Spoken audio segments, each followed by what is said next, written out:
शरीर में कई तरह की हलचलें होती हैं। सभी इसे कुछ हद तक जानते हैं।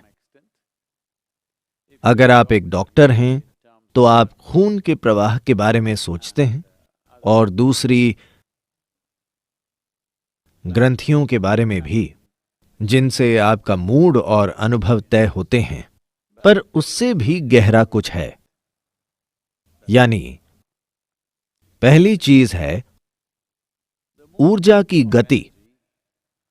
सिस्टम में सभी वायुओं की हलचल में रुकावट नहीं होनी चाहिए। तो शरीर में विशेष रूप से सिर में महत्वपूर्ण मार्ग हैं। अगर ये मार्ग ब्लॉक हो जाएं, keeping yourself up in an exuberant way is a great effort. तो खुद को उल्लासित रखना मेहनत का काम होगा। तो इसे आधार मानते हुए हम अगली 5 पूर्णिमाओं पर उस सिस्टम को समझेंगे जिससे आनंद और उल्लास पैदा होता है। तो ये सिस्टम क्या है, हमें क्या करना चाहिए? वायु शब्द का अर्थ है वो जो चलता है।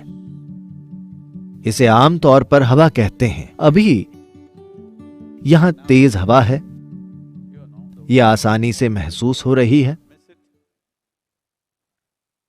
हवा से कई चीजें हिल रही हैं। तो वायु नाम का ये पहलू जो गति करता है, ये एक तत्व है। Within the body, शरीर में ये बुनियादी रूप से 5 वायुओं के रूप मौजूद हैं। अगर आप इसे और गहराई से समझना चाहें तो 10 वायु हैं। अगर आप सभी पेचीदगियां जानना चाहें तो 84 वायु हैं। पर वे बहुत सूक्ष्म हैं। उन्हें अच्छे से समझने के लिए आपको कई जन्म लेने पड़ेंगे। आमतौर पर अगर आप 5 वायुओं को सक्रिय कर लें तो बाकी भी सक्रिय होकर काम करने लगेंगे।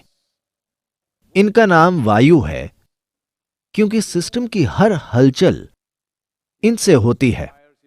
पाचन प्रक्रिया में हलचल इन्हीं 5 वायुओं से होती है। चक्र चलने चाहिए, पोषक तत्व शरीर में फैलने चाहिए, कोशिकाओं या सेल्स से कचरा साफ होना चाहिए। हर चीज के लिए हलचल जरूरी है। अगर हलचल रुक जाएगी तो आप देखेंगे कि शरीर में जीवन टिक नहीं पाएगा। तो ये हलचल पूरी तरह से हो रही है or is it a या आधी अधूरी है, हम इसी पर ध्यान देना चाहते हैं।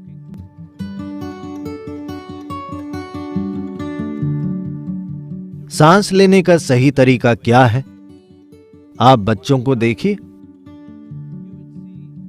आप पाएंगे कि सोते समय बच्चों की सांसें काफी हद तक गले के गड्ढे से नाभि के बीच होती हैं।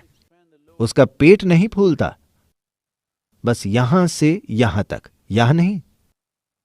बड़ी उम्र के कुछ लोग शायद पूरे पेट से सांस लेने लगे हों। ऐसा होगा तो शरीर में जड़ता आ जाएगी।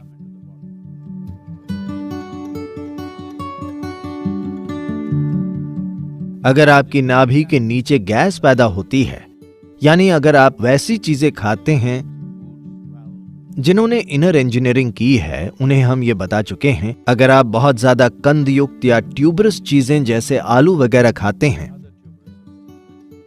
तो आपकी नाभि के नीचे गैस पैदा होगी। वहां गैस पैदा होने से नाभि और गले के गड्ढे के बीच आपके प्राण सही तरीके से काम नहीं करेंगे और आपके सिस्टम की गतिशीलता कम हो जाएगी। इसीलिए जो लोग ध्यान करना चाहते हैं, जो छात्र हैं या जिन्हें अपना दिमाग केंद्रित करना है और लंबे समय तक जागना है, उन्हें वे चीजें नहीं खानी चाहिए।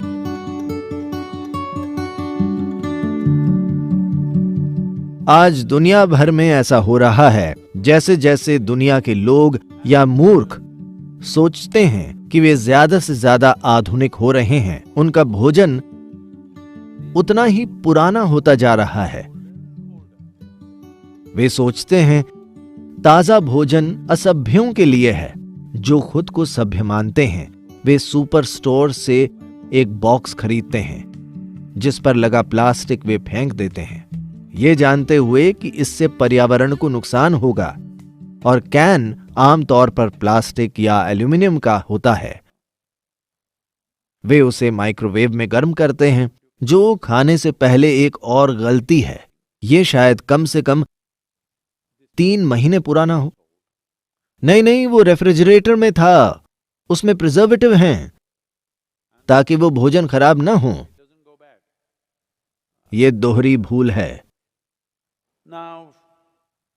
अब योग परंपरा में आपको हर पकी हुई चीज ज्यादा से ज्यादा 1.5 घंटे में खा लेनी चाहिए। कुछ चीजों के लिए 4 घंटे तक ठीक है, उसके बाद नहीं खाना चाहिए। वो चाहे जितना भी स्वादिष्ट या अच्छा हो, उसे छूना नहीं चाहिए, क्योंकि उससे सिस्टम में गैस बनेगी।